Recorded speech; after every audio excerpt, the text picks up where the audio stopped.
কলকাতা বিশ্ববিদ্যালয় হল ভারতের পশ্চিমবঙ্গ রাজ্যের কলকাতার প্রথম তথা অন্যতম প্রধান সরকারি গবেষণা বিশ্ববিদ্যালয়। এটিকে ভারতের অন্যতম শ্রেষ্ঠ রাজ্য গবেষণা বিশ্ববিদ্যালয় বলে মনে করা হয়। কলকাতা ও সন্নিহিত অঞ্চলের 151টি স্নাতক কলেজ ও 16টি উচ্চ শিক্ষা প্রতিষ্ঠান কলকাতা বিশ্ববিদ্যালয় কর্তৃক অনুমোদিত।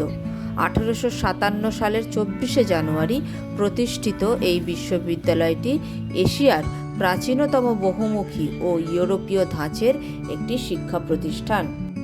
2021 সালের ভারতীয় বিশ্ববিদ্যালয় র্যাঙ্কিং তালিকার কলকাতায় বিশ্ববিদ্যালয় চতুর্থ স্থান অধিকার করেছিল।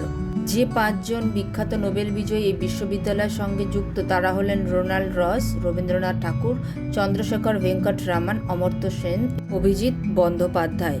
ভিডিওটি কেমন লাগলো অবশ্যই জানাবেন। টাটা।